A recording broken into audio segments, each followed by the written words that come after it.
رب اشرح لي صدري ويسر لي امري واحلل عقدة من لساني يفقهوا قولي۔ معزز سامعین کرام، ہم دنیا میں اگر کسی چیز کو کہتے ہیں کہ یہ چیز مکمل ہے تو وہ اپنے سارے حصوں کے ساتھ، سارے اجزاء کے ساتھ ہونی چاہیے۔ اس میں اگر کوئی ایک چیز بھی نہ ہو یا ادھوری ہو تو ہم کہیں گے یہ چیز مکمل نہیں ہے۔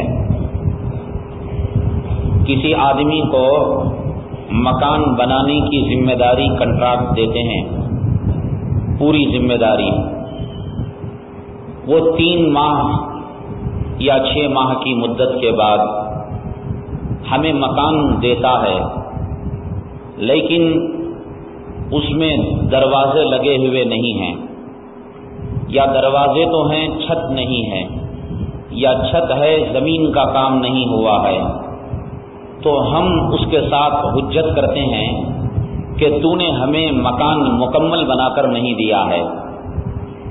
ہم مکان کو مکمل اس وقت کہیں گے جب مکان کے تمام لوازمات اور تمام اجزاء حصے اس کے ساتھ منسلک ہوں۔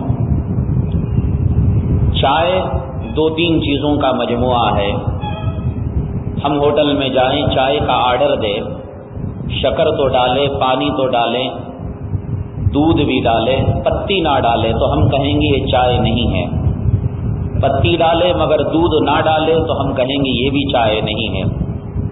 کسی بھی چیز کو، آدمی گاڑی خریدنے جائے، کہے صاحب لیجیے آپ کی گاڑی حاضر ہے، دیکھا کہ اس میں ٹائر نہیں لگے ہوئے ہیں، ہینڈل نہیں ہے، تو کہتے ہیں کہ صاحب یہ گاڑی مکمل نہیں ہے، اس کا حصہ آپ لگا کر دیجیے۔ اسی طریقے سے جب ہم کہتے ہیں ایمان اور جب ہم کہتے ہیں اسلام، تو ایمان اور اسلام اپنے تمام اجزاء کے ساتھ مکمل ہوتا ہے، تمام حصوں کے ساتھ مکمل ہوتا ہے۔ منمانی طریقے پر 2-3 چیزوں کا ہم نے نام ایمان اور اسلام رکھ لیا تو یہ ہماری ڈکشنری میں اور ہمارے گھر میں، ہمارے خواب و خیال میں تو ایمان اور اسلام ہو سکتا ہے، لیکن اللہ کے پاس جو ایمان، جو اسلام قابل قبول ہے، عذاب سے نجات دلانے والا ہے، قبر کی زندگی میں راحت دینے والا ہے، قیامت میں عرش کا سایہ دلانے والا ہے، اور جناب رسول اللہ صلی اللہ علیہ وسلم کے ہاتھوں حوض کوثر کے جام پلانے والا ہے، اور پل صراط پر بجلی کی طرح گزارنے والا ہے، وہ ایمان اور اسلام وہی ہوگا جسے اللہ نے کہا ہے۔ عام طور سے ہم کیا سمجھتے ہیں ایمان اور اسلام؟ کہ اللہ کی توحید کے قائل ہو گئے اور جناب محمد الرسول اللہ صلی اللہ علیہ وسلم کی نبوت اور رسالت کے قائل ہو گئے، ایمان لے آئے، جبکہ ایمان اور اسلام کے بہت سارے اجزاء ہیں۔ اللہ کی توحید کے قائل ہونے کے ساتھ رسول کریم صلی اللہ علیہ وسلم کی نبوت اور رسالت کے اقرار کرنے کے ساتھ فرشتوں پر بھی ایمان لانا ضروری ہے، آخرت پر ایمان لانا ضروری ہے، مرنے کے بعد والی زندگی اور حساب کتاب پر ایمان لانا ضروری ہے، تقدیر پر ایمان لانا ضروری ہے۔ حضرت آدم علیہ نبینا علیہ الصلاۃ والسلام سے لے کر جناب محمد الرسول اللہ صلی اللہ علیہ وسلم تک جتنے انبیاء اور جتنے رسول آئے، ان کی نبوت اور رسالت کا اقرار کرنا بھی ضروری ہے۔ قرآن شریف پر ایمان لانے کے ساتھ پچھلی جو کتابیں نازل ہوئیں، توریت، زبور، انجیل، صحف ابراہیم، صحف موسیٰ، ان پر بھی ایمان لانا ضروری ہے۔ یہ تمام ایمانیات کے مجموعے کا نام ایمان اور اسلام ہے۔ اگر کوئی کہتا ہے اللہ کو تو مانتا ہوں، نبی کو مانتا ہوں، فرشتوں کو نہیں مانتا، تو پھر فرشتوں کو نہ ماننے کا مطلب یہ ہوا کہ اللہ کے پاس سے فرشتے جو کتابیں نبیوں تک لے کر آئے ان کا وہ انکار کر رہا ہے۔ کون لاتے تھے کتابیں؟ اللہ کا پیغام نبی کریم صلی اللہ علیہ وسلم تک جو آیا کرتا تھا، وہ ٹیلی فون سے آیا کرتا تھا، فیکس سے آیا کرتا تھا، ٹیلی گرام سے آیا کرتا تھا، یا لائیو ٹیلی کاسٹ تھا کہ جس سے ٹی وی میں دیکھ کر آقا جو ہے احکام جان رہے ہوں، تو ظاہر سی بات ہے جبرائیل امین لایا کرتے تھے. یہ کہتا ہے میں نبی کو مانتا ہوں اور اللہ پر ایمان لاتا ہوں، فرشتوں کو نہیں مانتا. اس کا مطلب فرشتوں کا انکار کر کے یہ قرآن کا انکار کر رہا ہے. جب فرشتے ہی درمیان میں نہیں رہیں گے تو یہ قرآن کا انکار مستلزم ہے اس کو، فرشتوں کے انکار کو. اسی طریقے سے کہتا ہے اللہ پر ایمان لایا، نبی پر ایمان لایا، فرشتوں پر ایمان لایا، لیکن صاحب میں قرآن کو نہیں مانتا. یہ بھی ایمان نامکمل. ایمان کا تقاضا یہ ہے کہ الرسول کریم صلی اللہ علیہ وسلم پر، کہ قرآن کو آپ پر جو کتاب نازل کی گئی اس پر ایمان لائیں. اسی طریقے سے بہت کم احباب جانتے ہیں، بہت کم مسلمان جانتے ہیں کہ ایمانیات کا جو مجموعہ ہے، ایمان باللہ، ایمان بالرسول، ایمان بالملائکہ، ایمان بالکتب، اس میں سے حضرات صحابہ کرام جو جناب محمد الرسول اللہ صلی اللہ علیہ وسلم کے ساتھی ہیں اور جنہوں نے ایمان اور اسلام کی حالت میں آقا کا دیدار فرمایا، زیارت فرمائی اور ایمان کی حالت میں وہ دنیا سے رخصت ہو گئے، ان کی تقدس، ان کی پاکیزگی، ان کے تقوی، ان کی بزرگی پر بھی ایمان لانا ہمارے ایمان کا ایک حصہ ہے. جیسے فرشتوں کے ایمان کا انکار کرتا ہے تو ایمان نامکمل، کتابوں کے ایمان کا انکار کرتا ہے ایمان نامکمل، رسولوں کے ایمان کا انکار کرتا ہے ایمان نامکمل. تمام کو مانتا ہے لیکن کہتا ہے کہ میں حضرات صحابہ کرام کے تقدس، پاکیزگی، بزرگی، طہارت، تقوی کو نہیں مانتا. وہ بھی ہم جیسے انسان ہیں، وہ بھی ہم جیسے آدمی ہیں، ان کے دلوں میں بھی خواہشات تھیں، وہ بھی گناہ کیا کرتے تھے، وہ بھی برائی کیا کرتے تھے. اگر کوئی یہ ایمان رکھتا ہے تو اس کا ایمان نامکمل ہے. کیوں؟ اللہ تبارک تعالیٰ نے کلام پاک میں ارشاد فرمایا وَالَّذِي بَعَثَ فِي الْأُمِّيِّينَ رَسُولًا مِّنْهُمْ يَتْلُو عَلَيْهِمْ آيَاتِهِ وَيُزَكِّيهِمْ وَيُعَلِّمُهُمُ الْكِتَابَ وَالْحِكْمَةَ. اللہ تبارک تعالیٰ وہی ہے جس نے امیوں میں، ان پڑھوں میں ایک نبی اور رسول بنا کر بھیجا، انہی کے خاندان میں سے، ان کی طرف، قریش میں سے ایک نبی رسول بنا کر بھیجا اہل عرب کی طرف. وہ رسول اور نبی کیا کام کیا کرتا تھا؟ یعلمہم الکتاب والحکمہ ویزکیہم، ان کے سامنے کتاب پڑھ کر سنایا کرتا تھا، اس کی تلاوت کیا کرتا تھا، ان کا تزکیہ کیا کرتا تھا، انہیں پاک کیا کرتا تھا. ایک آدمی بازار سے صابن خرید کر لائے اور لا کر یوں کہے صاحب یہ صابن تو اچھا نہیں ہے. یہ گالی صابن کو ہوئی یا کارخانے کے مالک کو ہوئی؟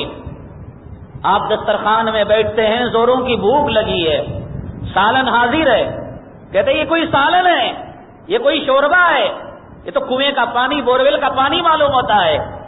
تو یہ گالی کسے لگی؟ سالن کو لگی، شوربے کو لگی یا پکانے والے کو لگی؟ ظاہر سی بات ہے جس خاتون نے اس سالن کو بنایا وہ جل بن جائے گی اور اس کے تیور بدل جائیں گے. دنیا میں جب کسی چیز کی گالی دی جاتی ہے تو وہ گالی بنانے والے کی طرف منسوب ہوتی ہے. درزی کے پاس کپڑا لے کر گئے، کپڑے کو انفٹ اس نے سی دیا، تنگ ہو گیا، ڈھیلا ہو گیا، کہتے یہ کیا ہے، یہ کیا قمیض بنی ہے، کیا پتلون بنا ہے، پینٹ بنی ہے؟ گالی کسے ہے؟ ٹیلر کو ہے. سالن کو گالی نہیں، کپڑے کو گالی نہیں، صابن کی ٹکیا کو گالی نہیں، بنانے والے کو ہی گالی دی جاتی ہے. حضرات صحابہ کرام کے بارے میں اللہ نے یہ فرمایا وَيُزَكِّيهِمْ، صحابہ کی جماعت وہ ہے کہ جسے نبی پاک کرتا ہے.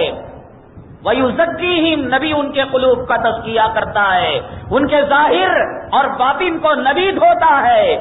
اگر کوئی کہتا ہے صحابہ میں ہمارے جیسے امتی، صحابہ بھی غلطی کرتی، صحابہ بھی چوری کرتی، یہ گالی کسے دے رہا ہے؟ وہ پسے پردہ جناب محمد الرسول اللہ صلی اللہ علیہ وسلم کو گالی دے رہا ہے کہ اے محمد صلی اللہ علیہ وسلم، اللہ نے تمہاری ذمہ داری کلام پاک کے اندر یہ دی تھی کہ وَيُزَكِّيهِمْ، کہ تم ان کو پاک کرتے ہو، لیکن تم نے انہیں پاک نہیں کیا ہے۔ یہ آپس میں لڑتے ہیں، یہ آپس میں گالی دیتے ہیں، یہ چوری کرتے ہیں، یہ بدکاری کرتے ہیں۔ یہ الزام جناب محمد الرسول اللہ صلی اللہ علیہ وسلم پر ہے۔ جو لوگ صحابہ کرام کے تقدس کے، پاکیزگی کے، تقوی کے، پرہیزگاری کے اور ان کے معیار کے قائل نہیں، وہ پسے پردہ گبے لفظوں میں جناب محمد الرسول اللہ صلی اللہ علیہ وسلم کی نبوت اور رسالت کی توہین کر رہے ہیں۔ اسی وجہ سے آقا نے میرے اور تمہارے بارے میں نہیں کہا کہ 1400 سال بعد میری امت کے کسی امام کو، مؤذن کو، کسی کارپینٹر کو، میکینک کو تکلیف دے گا تو مجھے تکلیف دے گا، یہ کسی نے کہا؟ یہ روایت سنی آپ نے؟ لیکن فرمایا اللہ اللہ فی اصحابی لا تتخذوهم بعدی غرضا من احبهم فبحبی احبهم۔ یہ صحابہ اللہ کے چنیدہ افراد ہیں، جو ان سے محبت کرتا ہے وہ مجھ سے محبت کرتا ہے۔ اگر انہیں کوئی گالی دیتا ہے، اگر انہیں کوئی اذیت پہنچاتا ہے، وہ مجھے اذیت پہنچاتا ہے، اور جو مجھے اذیت پہنچاتا ہے ومن آذانی فقد آذى اللہ، جو مجھے اذیت پہنچاتا ہے وہ اللہ کو اذیت پہنچاتا ہے۔ کیا سمجھ رکھا ہے آپ نے صحابہ کو؟ اللہ تبارک تعالیٰ نے کلام پاک کے پہلے بارے میں ارشاد فرمایا فَإِنْ آمَنُوا بِمِثْلِ مَا آمَنْتُمْ بِهِ فَقَدِ اهْتَدَوْا۔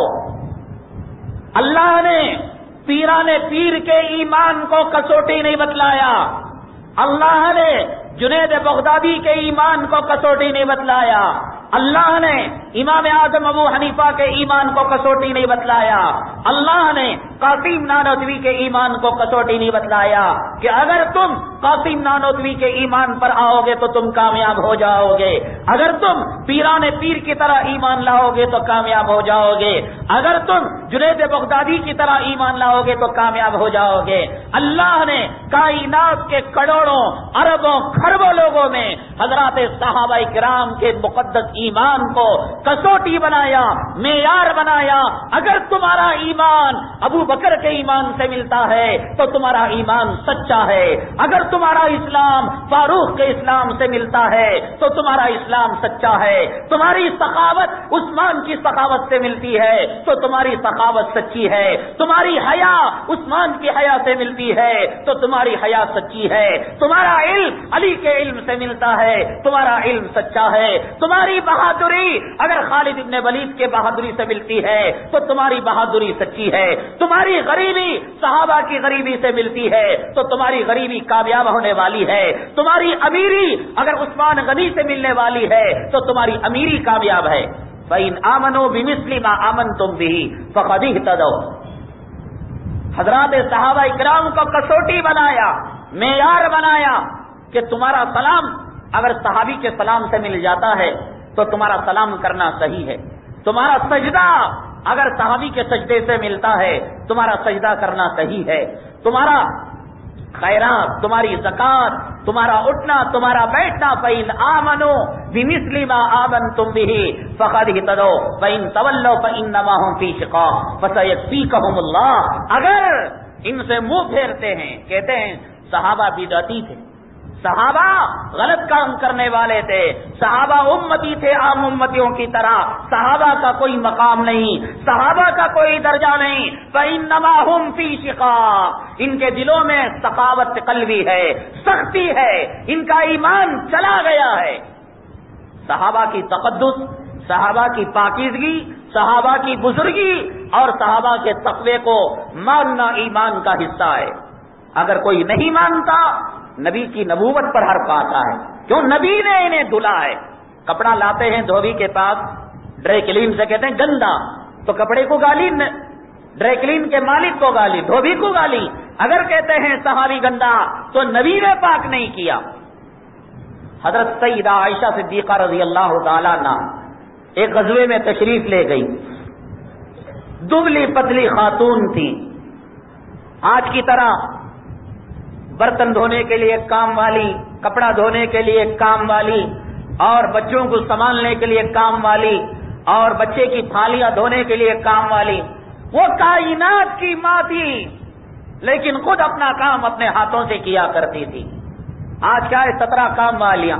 اگر کسی گھر میں کسی بنگلے میں کام والا کام والی نہ ہو تو سمجھتے ہیں کہ شان میں فرق آ رہا ہے, عزت میں فرق آ رہا ہے. ایسا کیسا کر کہ نوکر نہیں ہے, ٹی وی نہیں ہے, وی سی آر نہیں ہے, ٹیلی فون نہیں ہے, خادم نہیں ہے, اور پھر بیٹھی ہوئی ہے بیگم صاحبہ صوفے میں, کام خادموں سے ہو رہا ہے. اب صبح کا ناشتہ دوپہر تک حرکت ہی نہیں کر رہا ہے, ہضم کہاں ہوگا؟ دوپہر کا کھانا شام تک بدہضمی ہوگی نہیں ہوگی؟ بیٹھے بٹھائے موٹاپا آ رہا ہے, چربی چڑھ رہی ہے, بی پی آ رہا ہے, ہارٹ آ رہا ہے, شوگر آ رہا ہے. آئے گا نہیں آئے گا؟ عورت کام کرے گی تو جسم سے پسینہ نکلے گا, محنت کرے گی, مشقت کرے گی, اس کا محنت کرنا بھی ثواب ہے. اگر وہ اپنے چھوٹے بچے کی تھالی دھوتی ہے, پاخانے کو صاف کرتی ہے, اللہ اس پر بھی اجر لکھتا ہے.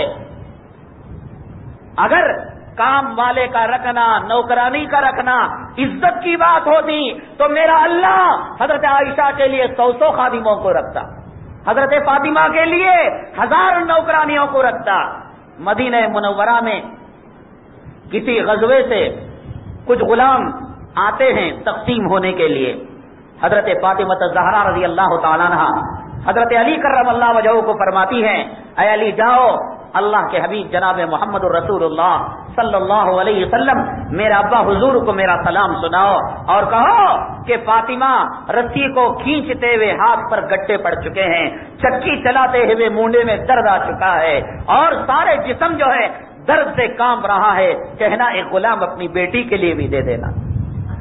اللہ کے نبی صلی اللہ علیہ وسلم نے ارشاد فرمایا کہ یہ غلام مدینے والوں کا حق ہے, جاؤ میری بیٹی فاطمہ سے کہہ دو سونے سے پہلے 33 مرتبہ سبحان اللہ پڑھ لے, 33 مرتبہ الحمدللہ پڑھ لے, 34 مرتبہ اللہ اکبر پڑھ لے, اللہ تبارک تعالیٰ اس کی مصیبتوں کو آسان کر دیں گے. اسی حالت میں حضرت فاطمہ رخصت ہو گئی, لیکن گھر میں کوئی خادم نہیں آیا, کوئی نوکرانی نہیں آئی. قرآن شریف بھی پڑھنا ہے اور بچے کا جو گہوارہ ہوتا ہے جھولا اسے بھی جھلانا ہے.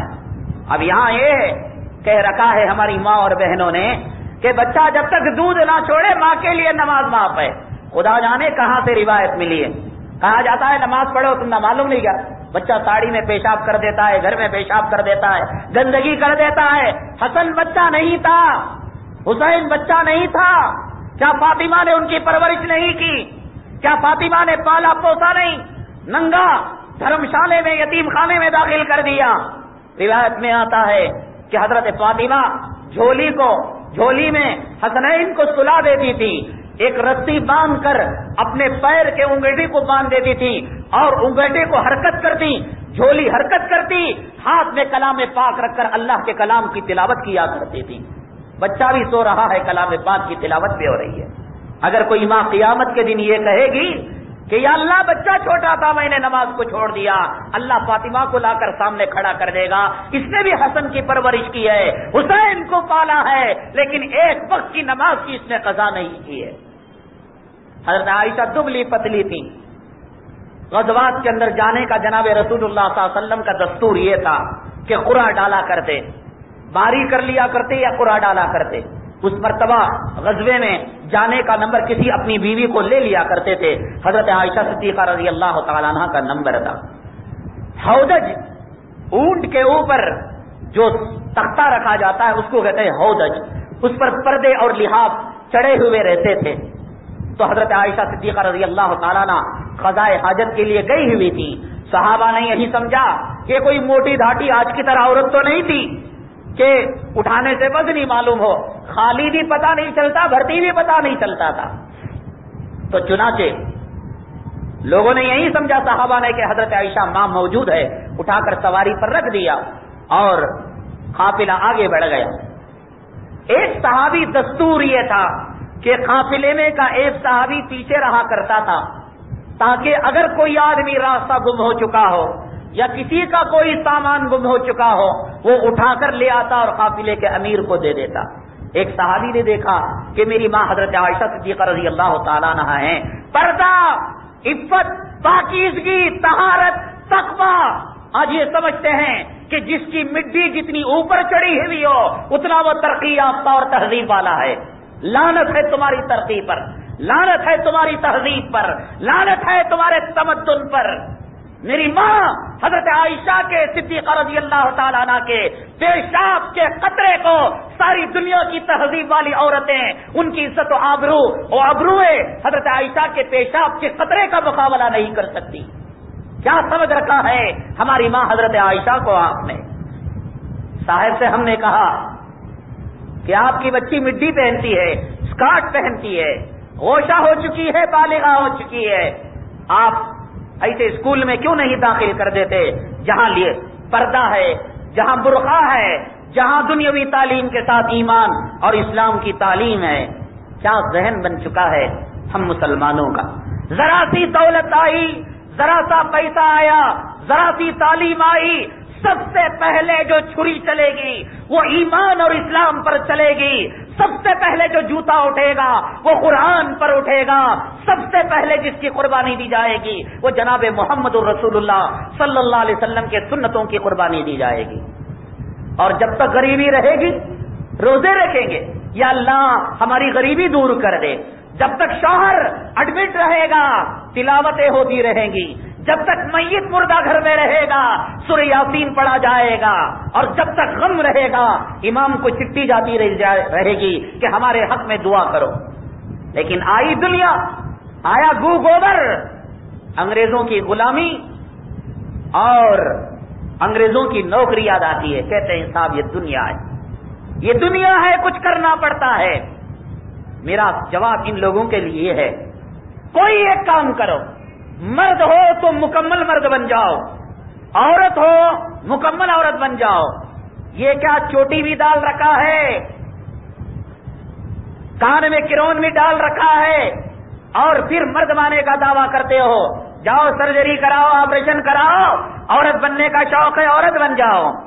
اور بیٹی کو مرد بنانا ہے سرجری کراؤ، آ گئی ہے اسی سرجری، مرد بنا دو. پینٹ پہناتے ہو، شرٹ پہناتے ہو، کوئی ایک بن جاؤ. یا تو مومن بن جاؤ یا تو کافر بن جاؤ. ایمان کے ہم محتاج ہیں، ایمان ہمارا محتاج نہیں. کہ ہم اگر ایمان لائیں گے اللہ کی عظمت بڑھے گی، نبی کی شان و شوکت بڑھے گی. خدا کی قسم نہیں ہم ایمان کے محتاج ہیں. کوئی ایک بن جاؤ. دنیا داری کرنا ہے ایسی دنیا داری کرو کہ دنیا دار بھی تم سے شرما جائے. دنیا داری کیا ہے معلوم؟ ایک کی بیوی دوسرے کے پاس چھوڑی جاتی ہے، بیٹی کا باپ سودا کرتا ہے، بہن کے آبرو اور عزت کا بھائی سودا کرتا ہے. اور اسٹیج پر لیو ٹیلی کاسٹ کیا جاتا ہے سیکس کا، جنسیات کا، بدکاری کا. آ جاؤ اس میدان میں، ہو جاؤ شرابی، کبابی، زانی، بدکار. نئے مسلمان ہونا ہے، آ جاؤ پیران پیر کے نقش قدم پر، آ جاؤ جنید بغدادی کے نقش قدم پر، آ جاؤ صدیق کی صداقت پر، آ جاؤ فاروق کی عدالت پر. مڈی بھی پہناتے ہو، قرآن بھی پڑھاتے ہو، اسکارٹ بھی پہناتے ہو اور رمضان میں بڑے بڑے روزے بھی رکھواتے ہو. کیوں منافقت کرواتے ہو؟ صحابہ کرام کا ایمان، صحابہ کرام کا تقویٰ ہمارے لیے معیار ہے. حضرت عائشہ صدیقہ رضی اللہ تعالی عنہا کو جب دیکھا ہماری ماں میں کیا پاکیزگی تھی، کیا طہارت تھی. صحابی کو دیکھا، صحابی کہتا ہے کہ میری نگاہ پڑنے ہی والی تھی کہ میری ماں نے چادر اوڑھ کر زمین پر لیٹ گئی تاکہ جسم کے کسی حصے پر صحابی کی نگاہ نہ پڑ سکے. نہ چہرے پر پڑے، نہ کمر پر پڑے، نہ تلوے پر پڑے، نہ پیر پر پڑے. حضرت فاطمہ سکرات کے عالم میں سسکیاں لے رہی تھی. حضرت علی کرم اللہ وجہہ نے پوچھا کہ بیگم صاحبہ کیا بات ہے، دکھ اور درد بہت ہو رہا ہے، کیوں آپ اتنی سسکیاں لے رہی ہیں؟ فاطمہ زہرا رضی اللہ تعالیٰ عنہ نے کیا کہا ہوگا؟ آج کی ماں اور آج کی بیٹی بہو ہوتی یہ کہتی کہ حاجی میں جا رہی ہوں، میرے بچے چھوٹے چھوٹے ہیں، ان کے پرورش کا خیال رکھنا، ان کے دودھ پلانے کا خیال رکھنا، ان کی کانوینٹ میں تعلیم کا خیال رکھنا، انہیں ہندو اور عیسائی بنانے کا خیال رکھنا. بھول سے مسلمان کے گھرانے میں پیدا ہو گئے، یہی نہ کہیں گے. لیکن ہماری بہن فاطمہ کیا کہہ رہی تھی؟ کہہ رہی تھی علی مجھے میری اولاد کا دکھ درد نہیں ہے، اے علی دنیا کے چھوٹ کر جانے کا مجھے غم نہیں ہے، اگر صحیح معنوں میں مجھ سے محبت کرتے ہو رات کے سناٹے میں، رات کی تاریکی میں، اندھیرے میں میرے جنازے کو اٹھانا، اور قبر کے میں جب اتارا جائے تو قبر کے چاروں طرف، اوپر نیچے سے چاروں طرف سے کپڑے کو گھیر لینا۔ حضرت علی نے پوچھا ماجرا کیا ہے؟ فاطمہ نے کہا اے علی جب تک میں زندہ رہی کسی غیر محرم کی نگاہ میرے جسم پر حرام تھی، میں چاہتی ہوں کہ میرے مرنے کے بعد غیر محرم صحابی کی نگاہ میرے کفن پر بھی نہ پڑے۔ یہ ہے حیا، یہ ہے شرم، یہ ہے عزت، یہ ہے آبرو، یہ ہے نبی کی بیٹی کا تہذیب، یہ ہے نبی کی بیٹی کا طریقہ۔ انگریزوں کی نطفے سے پیدا ہونے والی یہ ناجائز اولاد کو فاطمہ کا طریقہ پسند نہیں ہے، عائشہ کا طریقہ پسند نہیں ہے، صحابہ کا طریقہ پسند نہیں ہے۔ تو بہرحال حضرت عائشہ نے صحابی سے کہا آپ آگے آگے جائیے، خود آگے آگے ہو گئے، صحابی آگے آگے ہو گئے۔ حضرت کیوں؟ اگر پیچھے ہوں گے ممکن ہے کہ پچھلی جانب سے صحابی ہماری ماں عائشہ کو دیکھ لے۔ آگے آگے صحابی جا رہا ہے، پیچھے پیچھے ماں جا رہی ہیں، منزل تک پہنچ گئے مدینہ منورہ۔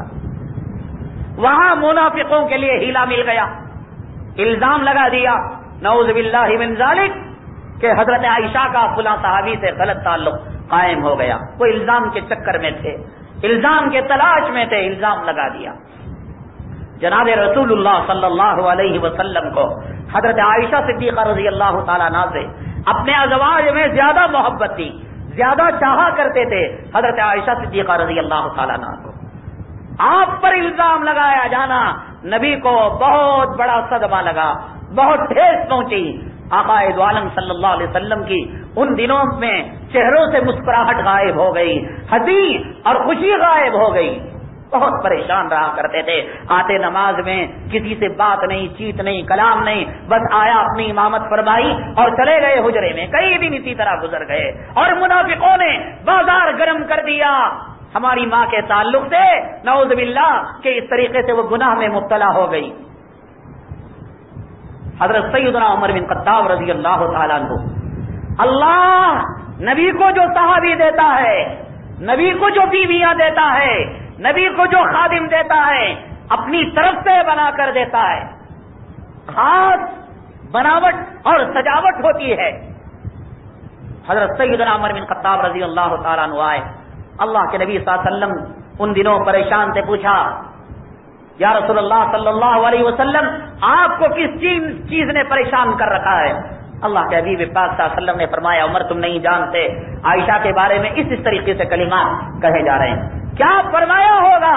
حضرت سیدنا عمر بن خطاب رضی اللہ تعالیٰ عنہ نے کہا اے حبیب پاک، اے مصطفیٰ، کیا آپ کے جسم پر بدبودار مکھی بیٹھتی ہے؟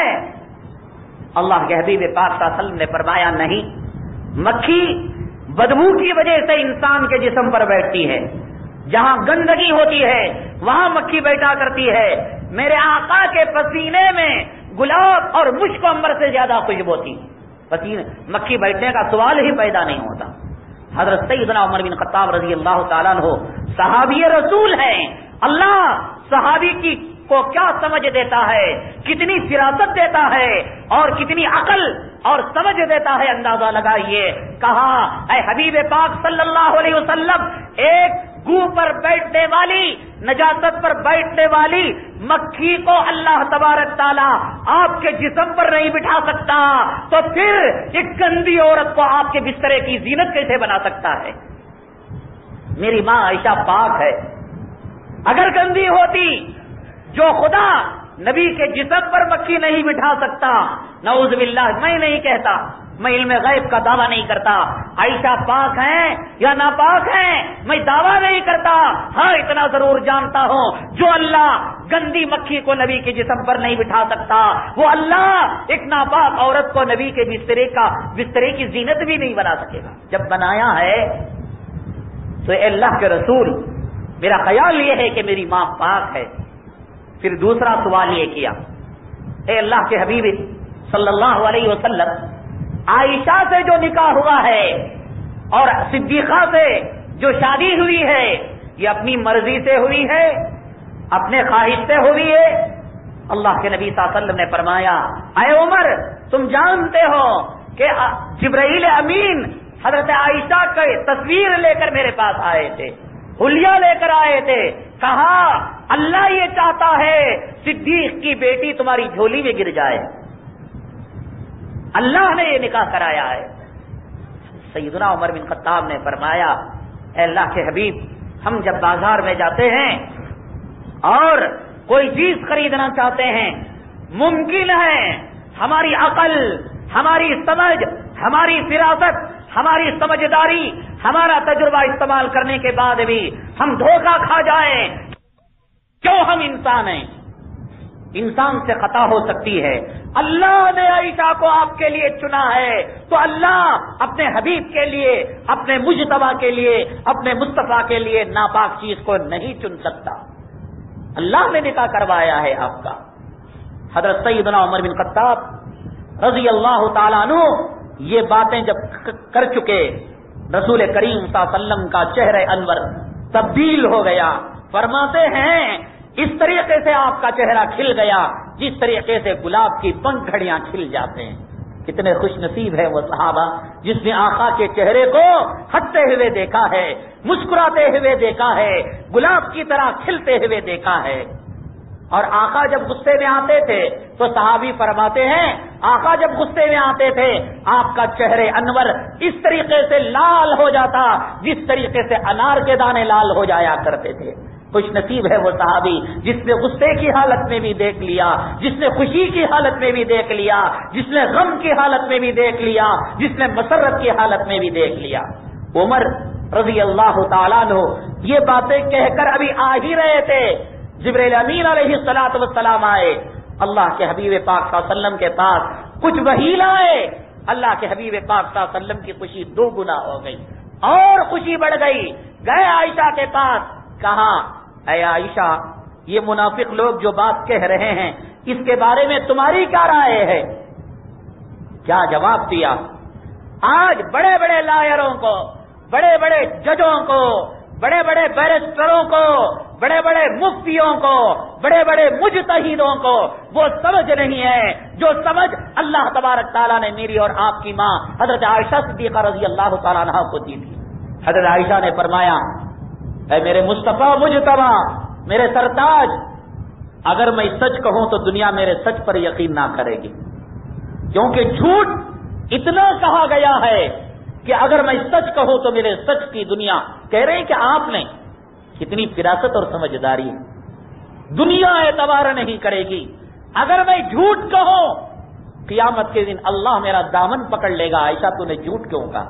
بس یہی بات تھا، یہی جواب دیا حضرت عائشہ صدیقہ رضی اللہ تعالیٰ عنہا نے۔ جبرائیل امین آئے، آقا دو عالم صلی اللہ علیہ وسلم کی خوشی دو گنا ہو گئی۔ کہا اب شری عائشہ، عائشہ تجھے بشارت ہو، خوشخبری ہو، اولئک مبرؤون مما یقولون، وہ لوگ جو کہتے ہیں ان کی کہاوت سے اور ان کے کہنے سے عائشہ تو بری ہے، تو پاک ہے۔ ہمارے علماء کرام نے لکھا ہے اللہ تبارک تعالی ہمارے بزرگان دین کے قبروں پر کروڑوں درجے رحمت نازل فرمائے۔ جس آدمی کے دل میں سچائی ہو، صداقت ہو، وہ برائی کے پہلو سے بھی خیر کو اپناتا ہے، اور جس کے دل میں اچھائی ہو وہ اچھی چیز سے بھی برا نتیجہ نکالتا ہے۔ اگر آپ کے دل میں میری محبت ہے تو میں یہاں کھجاؤں گا پیشانی پر تو کہیں گے امام صاحب کتنے اچھے اخلاق کے ہیں کہ بڑھ کر ہمیں سلام کرے، حالانکہ میں نے سلام ہی نہیں کیا۔ اور آپ کے دل میں کینہ ہے، کدورت ہے، دشمنی ہے، اور میں سلام کروں تو کہیں گے جو امام صاحب مجھے نقطہ کہہ کر چھڑا رہے۔ حضرت جنید بغدادی رحمت اللہ علیہ کے دور میں ایک چور کو پھانسی کے تختے پر لٹکایا جا رہا تھا، اور آخری مرتبہ اس زمانے کا دستور تھا، توبہ اللہ کرائی جاتی، کلمہ پڑھایا جاتا اور سولی پر لٹکا دیا جاتا۔ حضرت جنید بغدادی رحمت اللہ علیہ سے عرض کیا حضرت قوم میں کا فلاں آدمی چور ہے، بار بار اسے متنبہ کیا گیا لیکن باز نہیں آیا، آخر کار اسے سولی پر لٹکایا جا رہا ہے۔ حضرت جنید بغدادی رحمت اللہ علیہ آئے اور آنے کے بعد اپنے سیدھے ہاتھوں سے اس کے سیدھے تلوے کو چھویا اور آنکھوں کو لگایا، بوسا دیا اور چلے گئے۔ بزرگوں کی شان بھی بڑی عجیب ہوتی ہے۔ چور کے پنجے کو ہاتھ لگایا اور بوسے کا اشارہ دیا اور چلے گئے۔ سولی پر چور کو لٹکا دیا گیا، کئی دن گزر گئے۔ حضرت کی مجلس تھی، سوال جواب کا سلسلہ تھا۔ ایک چالاک مرید نے پوچھ لیا، حضرت وہ چور تھا، پہلی مرتبہ چوری کی تو ڈاویں ہاتھ کو کاٹا گیا، دوسری مرتبہ چوری کی تو پھر سیدھے ہاتھ کو کاٹا گیا، تیسری مرتبہ چوری کی تو سیدھے پیر کو کاٹا گیا، چوتھی مرتبہ چوری کی تو ڈاویں پیر کو کاٹا گیا، پانچویں مرتبہ چوری کی تو سولی پر لٹکایا جا رہا ہے، تو آپ نے اس کے پیروں کو چھو کر بوسا کیوں دیا؟ حضرت جنید بغدادی رحمت اللہ علیہ نے فرمایا کہ تمہیں نظر یہ آ رہا تھا کہ میں اس کے پیر کی طرف چھو کر بوسا دیا، حقیقت میں اس کی ایک شان، اس کی ایک صفت اور اس کی خوبی کو میں نے بوسا دیا۔ کہ چور میں کیا خوبی پیدا ہو گئی حضرت، چور میں کیا شان پیدا ہو گئی؟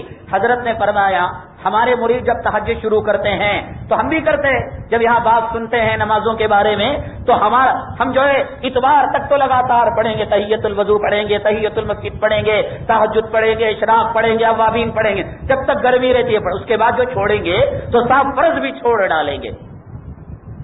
ہمارے جو مریدین ہیں وہ گرما گرمی میں کچھ عمل تو کر لیتے ہیں، مرنے سے پہلے عمل کا آدھا حصہ خالی ہو جاتا ہے، لیکن اس چور کے اندر میں نے شان استقامت دیکھی ہے کہ ہاتھ کاٹا گیا چوری نہیں چھوڑی، دوبارہ ہاتھ کاٹا گیا چوری نہیں چھوڑی، پیر کاٹا گیا چوری نہیں چھوڑی، دوبارہ پیر کاٹا گیا چوری نہیں چھوڑی۔ یہ استقامت اگر ہم میں آ جائے تو ہم سیدھے جنت میں چلے جائیں گے۔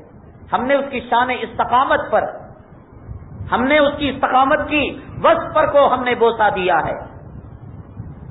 تو جس کے دل میں بھلائی ہوتی ہے وہ برے کام سے بھی اچھا نتیجہ نکال لیتا ہے، اور جس کے دل میں برائی ہوتی ہے وہ اچھے کام سے بھی برا نتیجہ نکال لیتا ہے۔ حضرت علی اور حضرت معاویہ رضی اللہ تعالیٰ عنہما کے درمیان لڑائی ہو گئی۔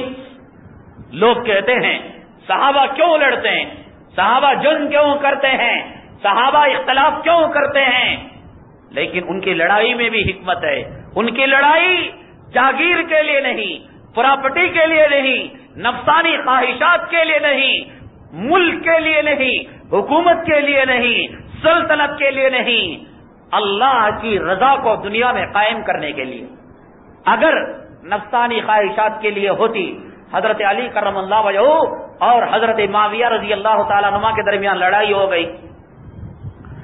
روم کا جو عیسائی بادشاہ ہے اس نے حضرت علی کرم اللہ وجہہ کو کہا ہے علی تمہاری انبن ہو گئی ہے معاویہ سے، ہم اپنا لشکر تمہاری طرف دیں گے تاکہ معاویہ کا صفایا ہو جائے، نعوذ باللہ من ذالک۔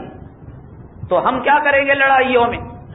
اگر دشمن حریف ہمارا ساتھ دیتا ہے، سامنے والے کو پس کرنے کے لیے ہم یہ نہیں دیکھیں گے یہ کافر ہے، یہودی ہے، نصرانی ہے، فوراً مدد لیں گے تاکہ کسی طریقے سے دشمن کا صفایا ہو جائے۔ لیکن ان کی لڑائیوں میں کیا خلوص تھا، ان کی لڑائیوں میں کتنا استخلاص اور تقویٰ تھا۔ حضرت علی کرم اللہ وجہہ نے روم کے عیسائی بادشاہ کو خط لکھا اور رومی کتے لشکر بھیجنا تو درکنار، معاویہ کے خلاف جہاد کرنا، لڑائی کرنا اور لشکر اور جو ہے فوجیوں کو بھیجنا تو درکنار، اگر معاویہ کی طرف انگلی بھی اٹھائے گا اس ہاتھ کو ختم کرنے والا سب سے پہلا جو دنیا میں آدمی ہے وہ علی ہوگا۔ ان کی لڑائیوں میں کتنا تقویٰ ہے، یہ ہے صحابہ کرام کا مقام۔ اللہ تبارک تعالیٰ نے ان کے تعلق سے کہا وَلَٰكِنَّ اللَّهَ حَبَّبَ إِلَيْكُمُ الْإِيمَانَ وَزَيَّنَهُ فِي قُلُوبِكُمْ، اللہ نے صحابہ کو بنا کر ان کے دلوں میں ایمان کا پودا لگا دیا۔ ہمارے دلوں میں زیور کا پودا ہے، ہمارے دلوں میں دنیا کا پودا ہے، ہمارے دلوں میں حکومتوں اور سلطنتوں کی چاہت ہے، ہمارے دلوں میں مال کی ہوس ہے، ہمارے دلوں میں عورتوں کی شہوت ہے۔ اللہ نے کہا وَلَٰكِنَّ اللَّهَ حَبَّبَ إِلَيْكُمُ الْإِيمَانَ، اللہ وہ ہے جو صحابہ کے دلوں میں ایمان کو جاگزیں کر دیا۔ وَزَيَّنَهُ فِي قُلُوبِكُمْ، اور ایمان سے ان کے دلوں کو مزین کر دیا. وَكَرَّهَ إِلَيْكُمُ الْكُفْرَ وَالْفُسُوقَ وَالْعِصْيَانَ، اور اللہ نے فرمایا جس طریقے سے ہم بھلے چنگے بیٹھے رہتے ہیں، اچانک ہمارے سامنے ایک اژدھا آ جائے، ہم بھاگتے نہیں بھاگتے. ہم جمعہ میں پانی نہا کر غسل کر کر سفید شفاف پاکیزہ کپڑے پہن کر آ رہے ہوں، عطر لگا کر سرما لگا کر، اور کوئی آدمی گندے چیٹے اڑا دیں اور کوئی کتا پاس میں سے گزر جائے، ہمارے دل میں کراہت آئے گی نہیں آئے گی؟ ضرور ہمارے دل میں کراہت آئے گی. اللہ نے فرمایا کہ جس طریقے سے تمہارے دلوں میں ظاہری گندگی سے کراہت آتی ہے، سام کے آنے سے ڈرتے ہو، بچھو کے آنے سے ڈرتے ہو، وَكَرَّهَ إِلَيْكُمُ الْكُفْرَ وَالْفُسُوقَ وَالْعِصْيَانَ، ہم نے جو صحابہ کو بنایا تو صحابہ گناہ کی نحوست ان کے دلوں میں بیٹھ چکی تھی، وہ گناہ سے بچا کرتے تھے. جس طریقے سے گندگی سے ہم اپنے دامن کو بچایا کرتے ہیں، غلاظت سے اپنے کپڑوں کی حفاظت کیا کرتے ہیں، صحابہ کرام کے دلوں میں اللہ تبارک تعالیٰ نے کفر کی اور معصیت کی، شیطانیت کی نحوست بٹھا دی تھی، وہ لوگ اس سے بچا کرتے تھے. خود اللہ نے بنایا، اللہ بنائے اور نہ بنے، خدا کی قدرت پر حرف آتا ہے، خدا کی خدائی پر حرف آتا ہے. کلام پاک میں اللہ تبارک تعالیٰ نے جہاں کہا اولئک ھم المہتدون، یہی لوگ ہدایت یافتہ ہیں، اولئک ھم المؤمنون، یہی لوگ ایمان والے ہیں، اولئک ھم الفائزون، یہی لوگ کامیاب ہیں. اس سے کون لوگ مراد ہیں؟ اس کی سب سے پہلی مراد حضرات صحابہ کرام ہیں. سب سے پہلے قرآن کے مخاطب صحابہ ہے. اگر قرآن کہتا ہے ایمان والا، اس ایمان والے سے مراد صحابہ کرام ہے. قرآن کہتا ہے ہدایت والا، اس ہدایت سے مراد صحابہ کرام ہے. قرآن کہتا ہے کامیابی والا، اس کامیابی سے مراد صحابہ کرام کی جماعت ہے. کلام پاک میں اللہ نے فرمایا کنتم خیر امت اخرجت للناس، کہ تم لوگوں میں بہترین امت ہو. حضرت سیدنا عمر بن خطاب رضی اللہ تعالیٰ عنہ نے فرمایا کہ اللہ نے یہ نہیں کہا انتم خیر امہ کہ تم بہترین امت ہو، کنتم کا لفظ استعمال کیا. عربی ایک نازک زبان ہے، ذرا ذرا کے لب و لہجے سے، طور طریقے سے اس کے معنی میں فرق آ جاتا ہے. انتم اگر لکھا جاتا تو جو بھی قرآن پڑھنے والا ہوتا وہ خیر امت میں آ جاتا. اللہ نے کہا کنتم، میں تقریر کرتے ہوئے یہ کہوں کہ آپ تمام، تو اس سے مراد یہ کہ اس وقت جو حاضر ہیں حاضرین مراد ہیں. اگر کہوں کہ تم مسلمان جو حاضر ہے وہ بھی اور جو غائب ہے مسلمان وہ بھی، تو اللہ نے یہ نہیں کہا انتم خیر امتین کہ کسان قرآن پڑھے وہ بھی خیر امت ہو جائے، 14ویں صدی کا غیر مخلد قرآن پڑھے وہ بھی خیر امت ہو جائے، عودان پڑھے وہ بھی خیر امت ہو جائے، بدعتی فاسق پڑھے خیر امت ہو جائے، بے نمازی پڑھے خیر امت ہو جائے، داڑھی منانے والا پڑھے خیر امت ہو جائے، عورتوں کو بے پردہ بھیجنے والا پڑھے خیر امت نہیں. کہا کنتم خیر امتین، اے صحابہ تم خیر امت ہو. پھر کہا کہ صحابی کے بس سے جس کا بس ملتا ہے، صحابی کی خوبی سے جس کی خوبی ملتی ہے وہ خیر امت میں شمار ہوگا، اور جس کی عادت صحابی کی عادت سے نہیں ملتی وہ خیر امت میں اس کا شمار نہیں ہوگا. یہ قول ہے حضرت سیدنا عمر بن خطاب رضی اللہ تعالیٰ عنہ کا. تو قرآن نے کہا کنتم خیر امہ، صحابی مراد ہے. قرآن نے کہا ہدایت والے، صحابی مراد ہے. قرآن نے کہا کامیابی والے، صحابی مراد ہے. قرآن نے کہا جنتی، صحابی مراد ہے. قرآن نے رضوان کی بشارت دی، صحابی مراد ہے. کیا مقام ہے، کیا درجہ ہے صحابہ کا. میں نے گزشتہ جمعہ آخر میں عرض کیا تھا کہ صحابہ نبی کے نقش قدم پر اتنا چلے کہ نبی کا کہا ہوا دین، نبی کا کیا ہوا دین تو صحابہ کا بھی کیا ہوا دین اور صحابہ کا بھی کہا ہوا دین. کیسے؟ لوہا ہے، جب تک لوہا باہر رہتا ہے تو کہیں گے مولانا یہ انگار ہے، بھٹی ہے اور یہ لوہا ہے. لوہے کو انگار میں ڈالو اور خوب اسے پریشر دو، خوب ہوا دو، شعلے بھڑکیں گے، لوہا انگار میں سرخ ہوگا۔ اب بتا سکو گے کہ کون سا لوہا ہے اور کون سا انگار ہے؟ دونوں ایک ہو جائیں گے۔ کیوں؟ لوہا انگار کے نقش قدم پر اتنا چلا، اتنا چلا، اتنا چلا، اپنی سردی کو بھی مٹا دیا، اپنی گرمی کو بھی ختم کر دیا، اپنے رنگ کو بھی ختم کر دیا، اپنی بو کو بھی ختم کر دیا، انگار کے رنگ کو اپنا لیا، انگار کی بو کو اپنا لیا، انگار کے ظاہر کو اپنا لیا۔ تو جو کام انگارہ دیتا ہے، لوہا سرخ ہونے کے بعد وہ دیتا نہیں دیتا، وہی دیتا ہے۔ صحابہ نبی کے نقش قدم پر اتنا چلے، اتنا چلے، اتنا چلے کہ نبی کا کہا ہوا دین، نبی کا بتایا ہوا دین، نبی کا کیا ہوا دین۔ تو اسی طریقے سے صحابہ نبی میں اتنے ملے کہ صحابہ کی محبت نبی کی محبت، صحابہ کی عداوت نبی کی عداوت، صحابہ کی تابعداری نبی کی تابعداری، نبی کا کرنا دین تو صحابہ کا کرنا بھی دین بن گیا، نبی کا کیا ہوا دین تو صحابہ کا کیا ہوا بھی دین بن گیا۔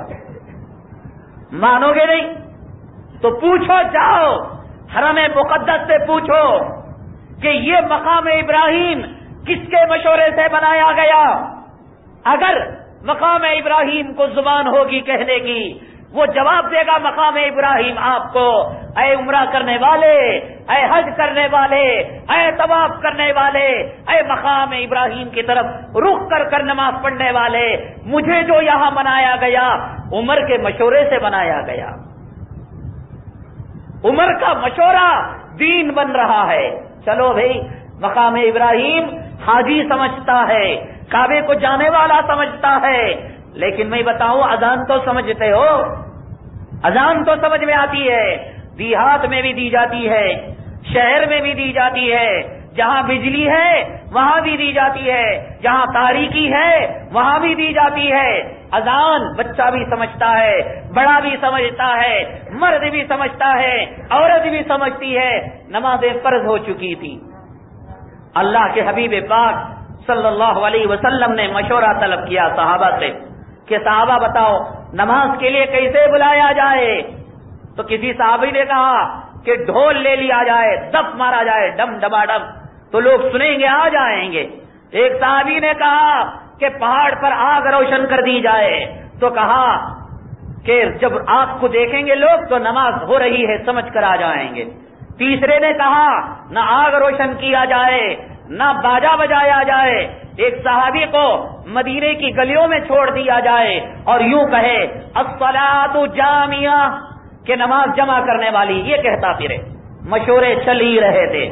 دوسرے دن الاصطباح جناب محمد الرسول اللہ صلی اللہ علیہ وسلم فجر کی نماز پڑھانے کے بعد صحابہ کے درمیان بیٹھے ہیں۔ سیدنا عمر بن خطاب رضی اللہ تعالیٰ عنہ فرماتے ہیں، اے محمد صلی اللہ علیہ وسلم، خواب میں نے دیکھا کہ تم لوگ مشورہ کر رہے ہو کہ نماز کے لیے کیسے لوگوں کو جمع کیا جائے، تو میرے پاس ایک فرشتہ آیا، اس نے کہا اے عمر تو کہہ اللہ اکبر اللہ اکبر اللہ اکبر اللہ اکبر، پھر ختم اذان کی، حی علی الصلاۃ حی علی الفلاح، اللہ اکبر اللہ اکبر لا الہ الا اللہ۔ تو میرے نبی نے کہا عمر تیرا خواب کا دیکھنا اور تیرا اذان کے کلمات بیان کرنا آج کے بعد دین کا حصہ بن گیا۔ عمر کہہ ہی رہا ہے، عمر نے خواب دیکھا، اس خواب کو نبی نے دین بنا دیا۔ جیسے نبی کا کہا ہوا دین، نبی کا کیا ہوا دین، عمر کا کہا ہوا دین، عمر کا کیا ہوا دین، یہاں تک کہ عمر نے خواب دیکھا تو نبی نے اپنی مہر نبوت اور مہر رسالت لگا کر کہہ دی کہ قیامت تک اگر دنیا میں کہیں مسجد ہو، اگر مسجد بھی نہ ہو، جنگل میں ہو، ٹرین میں ہو، ہوائی جہاز میں ہو، تم نماز پڑھنی ہو تو عمر کی طرف جب تک تم اذان نہیں دو گے اس وقت تک تمہاری اذان نماز مکمل نہیں ہوگی۔ عمر کا خواب کو دین بنا دیا نبی نے۔ جناب رسول اللہ صلی اللہ علیہ وسلم فجر کی نماز سے پہلے تہجد کے بعد آرام فرما رہے تھے۔ حضرت بلال حبشی رضی اللہ تعالیٰ عنہ نبی کے مؤذن بھی تھے اور نبی کے خادم بھی تھے۔ اذان دینا حضرت بلال کا کام تھا. فجر کی اذان دی. اذان دینے کے بعد حضرت بلال رضی اللہ تعالیٰ عنہ نبی کے حجرے میں آئے. اللہ اکبر. آج اگر نوجوان فجر کو خود اٹھتا ہے اور ساتھیوں کو جگاتا ہے, اڑوس پڑوس کو اذان کے لیے جگاتا ہے, یہ بلال کی سنت ہے. بلال کو نبی نے معراج کے موقع پر اونٹ کی شدر مہار, اونٹ کی رسی کو پکڑ کر اپنے سے آگے لے جاتا ہوا دیکھا ہے. بلال مکے میں پٹ رہا ہے اور نبی نے اسے جنت کی گلیوں میں سیر کرتے ہوئے دیکھ لیا ہے. جو آج بلال کی اس مردہ سنت کو زندہ کرے گا, مجھے امید ہے قیامت کے دن اس کا حشر بلال کے ساتھ ہوگا. پل صراط میں بلال کے ساتھ جائے گا, جنت میں بلال حبشی رضی اللہ تعالیٰ عنہ کے ساتھ رہے گا. آئے نبی کو جگانے کے لیے, تو جگانے کا کیا انداز تھا؟ اٹھ رہے, اٹھو جی نماز کا ٹائم ہوگا, کتنے وقت سے جگانا. اللہ اکبر, کیا زبان دی تھی صحابہ کو اللہ تبارک. اللہ نے بنایا ہے صحابہ کو, یہ یوں ہی نہیں پیدا ہوئے.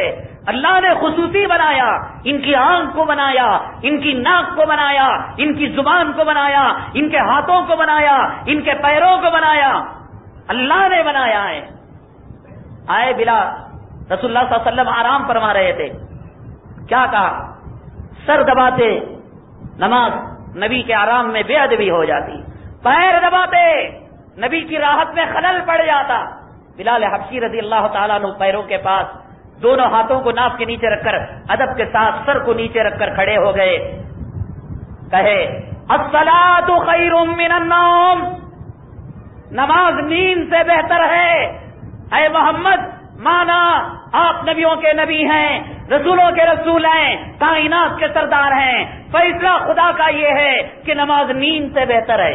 کس نے کہا؟ بلال حبشی رضی اللہ تعالیٰ عنہ نے. آقا دو عالم صلی اللہ علیہ وسلم جاگ گئے. کہا بلال تم نے کیا کہا؟ کہا میں نے کہا الصلاۃ خیر من النوم. بلال تو میرا صحابی ہے, تیرا قیاس کہا ہوا دین بن جائے گا. آج کے بعد سے قیامت تک فجر کی جو اذان دی جائے گی, فجر کی اذان کا حصہ یہ بن جائے گا کہ مؤذن کہے گا الصلاۃ خیر من النوم. اللہ کے حبیب پاک صلی اللہ علیہ وسلم نماز پڑھا رہے تھے. رکوع سے جب اٹھتے ہیں تو ہم کیا سوچتے ہیں, کتنے رکعت ہوئے اور کتنا پڑھنا باقی ہے. لیکن صحابی جب نماز پڑھا کرتا تھا تو جنت کے باغات میں سیر کیا کرتا تھا, جنت کے میوے کھایا کرتا تھا. وہ ہماری طرح دکان کا حساب لگانے والا نہ تھا. تو ایک صحابی رکوع سے اٹھے تو کیا کہتے ہیں؟ ربنا لکل حمد. یہ ہے کہنا چاہیے. مقتدی کو سمیع اللہ لمن حمیدہ نہیں کہنا چاہیے, ربنا لکل حمد کہنا چاہیے. تو صحابی اٹھے, نہ جانے اللہ نے ان پر کون سا جذبہ ڈالا تھا, کون سا القا کیا تھا. اچانک زبان سے کلمات نکل گئے, ربنا لکل حمد حمدا کثیرا طیبا مبارکا فی. اے اللہ تیری حمد ہے, تیری ثنا ہے, تیری ایسی تعریف ہے, بہت زیادہ تعریف, پاکیزہ تعریف, مبارکن فی, ایسی تعریف جس کے اندر قیامت تک کے لیے برکت دے دی گئی ہو. نبی نے سلام پھیرا, پھیرنے کے بعد پوچھا بھائی کس نے کہے یہ کلمہ؟ صحابہ ڈر گئے, کیا مصیبت. دین میں زیادتی جائز نہیں, دین میں اپنی طرف سے منمانی جائز. ڈر گئے صحابی ڈر گیا. کیا میں کہوں گا میری پکڑ ہوگی, مجھے سزا دیں گے کہ میری اجازت کے بغیر, میری سنت کے بغیر میں نے کہا تھا ربنا لکل حمد, اور تم نے کیوں یہ کہا؟ ڈر گئے صاحب. اور اللہ کے حبیب پاک نے فرمایا کہ ڈرنے کی کوئی بات نہیں, کہو کس نے کہا. ایک گاؤں والا دیہاتی بدوی صحابی کھڑا ہو گیا, معاف کیجئے آقا میں نے یہ جملے کہے. کہا صحابی خوشخبری ہو, تیرے اس جملے کو لینے کے لیے 11,000 فرشتے آسمان سے آئے.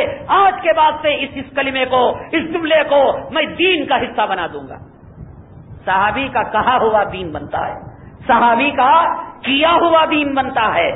لیکن کم وقت مارے یہ انگریزوں کے جھوٹے چاٹنے والے غیر مخلد حضرت عمر کو کہتے ہیں کہ حضرت عمر نے اپنی طرف سے تراویح کو 8 رکعت کے بجائے 20 بنا دیا. پالن حقانی صاحب نے کتاب لکھی تھی کہ مسلک اہل حدیث کا خلفائے راشدین سے اختلاف. یہ لوگ سوچتے ہوں گے کہ مولانا پھرا پھرا کر ان کے خلاف کیوں آتے ہیں؟ بھئی جوتی جب آپ کے سر لگے گی، درد آپ کے پیٹ میں ہوگا تب پتہ لگے گا. میں 2 مثالیں دیتا ہوں. یہ لوگ احناف کے، سنیوں کے، اہل سنت والجماعت کے کٹر سے کٹر دشمن ہیں. ان کو اہل حدیث کا جو ٹائٹل ملا ہے قرآن اور حدیث سے نہیں ملا. ملکہ وکٹوریا انگریزوں کی جو بڑی تھی اس کے دربار سے ان کو اہل حدیث کا لقب ملا. ان کو ٹنڈے اور وہابی کہا جاتا تھا. تو یہ تنگ آ گئے تو ملکہ وکٹوریا کو انہوں نے درخواست دی کہ لوگ ہمیں ٹنڈے کہتے ہیں، تو لہذا تمہاری عدالتوں میں، تمہارے دفتروں میں، تمہارے کاغذات میں ہمیں اہل حدیث کہا جائے. تو اگر کوئی اہل حدیث کہتا ہے کہ ہمیں رسول اللہ صلی اللہ علیہ وسلم کے دربار سے لقب ملا ہے، وہ دکھائے ملکہ وکٹوریا کے آنے سے پہلے کیا دنیا میں کوئی اور غیر مخلد تھا؟ ہرگز نہیں.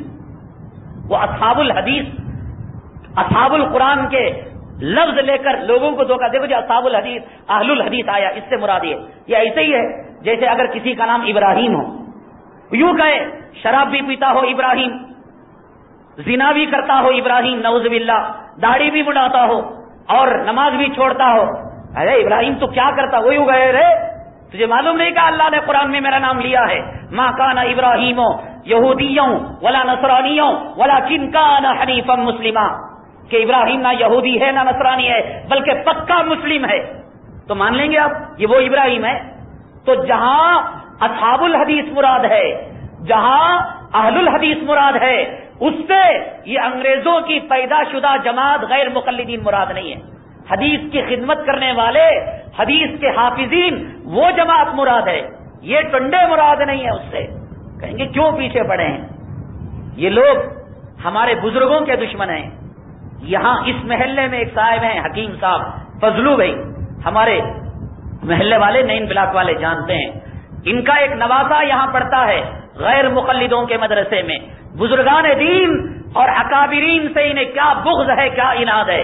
میں نے مثال 1400 سال پہلے کی یا 200 سال پہلے کی نہیں دی، ابھی جسٹ 1.5-2 مہینے پہلے جو واقعہ چلا اسی محلے کا. ان کے نمازیں پڑھتے ہیں غیر مقلدین کے مدرسے میں. استاد سے بات چیت ہو گئی، غوث پاک کا نام آ گیا تو استاد نے یہ کہا نعوذ باللہ کہ غوث پاک میرے جوتی کے بھی برابر نہیں. جاؤ جی. یہ ہے اہل حدیثوں کا مسلک کہ جب تک بزرگان دین پیران پیر کو گالی نہ دے ان کے کلیجے کو راحت نہیں ہوتی. صحابہ کے مقام کو ڈاؤن نہ کرے ان کے کلیجے کو راحت نہیں ہوتی. قرآن حدیث مسلک اہل حدیث کے خلاف جواب میں کتاب لکھی ہے ابو الاقبال نے، بمبئی والے نے. اس نے لکھا ہے کہ 20 رکعت پڑھنا بدعت ہے. تو اس کا مطلب یہ ہوا حضرت سیدنا عمر بن خطاب رضی اللہ تعالیٰ عنہ کو دوسرے لفظوں میں وہ جہنمی کہہ رہا ہے کہ عمر تم نے نبی کے مقابلے میں بدعت کو نکالا، اور جو بدعت کو نکالتا ہے وہ جہنمی ہے. کل کا واقعہ، کل عشاء اور مغرب کے درمیان یہاں کبیر بھائی، ان کے بھائی آئے ہوئے تھے گنگین ہڑی سے. وہاں ایک غیر، ان کا کام ہی یہی ہے فساد ڈالو، اختلاف کا ڈالو، لوگوں کے نمازوں میں وسوسہ ڈالو. میں جو کہہ رہا ہوں بیکار نہیں ہے. کل اگر آپ کے پاس کوئی آئے غیر مقلد احتجاج کرے، سختی سے قوت کے ساتھ جواب دینے کے لیے یہ نقطے اور پوائنٹ آپ کے سامنے رکھ رہا ہوں. کل آئے تھے صاحب گنگن ہلڈی والے کہ حضرت وہاں ایک مسجد ہے مسجد خلیل. گنگن ہلڈی والے، گنگا نگر والے جانتے ہیں مسجد خلیل. امام جب جماعت والے گشت کو جاتے ہیں تو یہ بھی گشت میں پیچھے نکلتا ہے. گشت سے واپس آتے ہیں تو 2-1 آدمیوں کو شکار کرتا ہے بھولے بھالے. بیچارے نماز سیکھنے جاتے ہیں، ثنا سیکھنے جاتے ہیں، تشہد سیکھنے جاتے ہیں، کلمہ سیکھنے جاتے ہیں. ان کو بلا کر لا کر پھر کہتا دیکھو جی صلاۃ الرسول میں اور ہماری کتابوں میں بخاری میں لکھا ہوا ہے کہ رفع یدین کرنا چاہیے، امام کے پیچھے فاتحہ پڑھنا چاہیے. تو پریشان ہو جاتا ہے یا اللہ مجھے ثنا معلوم نہیں، مجھے تشہد معلوم نہیں، اور یہ کہہ رہا ہے کہ میری نماز صحیح نہیں. وہ کہتا میں نماز ہی نہیں پڑھوں گا، پڑھنے جاؤں تو مصیبت. اس طریقے سے یہ کم وقت کہیں کہ نہ تبلیغی جماعت کو برداشت کرتے ہیں، نہ بزرگان دین کو برداشت کرتے ہیں. انگریزوں کی یہ پیداوار ہے. ساری دنیا کے طور طریقوں سے ان کے طور طریقے ہٹے ہوئے. پالن حقانی صاحب دامت برکاتوں نے ان سے کہا کہ حرمین مکے میں، مدینے میں تواتر کے ساتھ بغیر کسی سلسلہ منقطع ہوئے کے حضرت سیدنا عمر بن خطاب کے دور سے آج تک بلا ناغا 20 رکعت تراویح ہوتی آئی ہے. کبھی حضرت عمر بن خطاب کے دور سے لے کر پچھلے رمضان تک ایک رمضان بھی ایسا نہیں آیا کہ جس کے اندر 8 رکعت پڑھائی گئی ہو. تو جواب کیا دیتا ہے؟ وہاں 20 رکعت نہیں ہوتی، 2 امام پڑھاتے ہیں، 10 وہ پڑھاتا ہے 10 وہ پڑھاتا ہے. یہ جواب دے رہا. صحابہ کی بغض، صحابہ کی عداوت ان کے دل و دماغ کے اندر بیٹھی ہوئی ہے، جبکہ ہمارا ایمان کا تقاضا ہے کہ صحابہ کے تقدس بزرگی پر جب تک ایمان نہیں لاتے اس وقت تک ہمارا ایمان مکمل نہیں ہوتا. صحابہ کا کیا مقام، کیا درجہ، کیا فضائل ہیں اور تفصیلات ہیں، انشاءاللہ اگلے جمعے بیان کیے جائیں گے. اللہ تبارک تعالیٰ سے دعا ہے، اللہ تبارک تعالیٰ صحابہ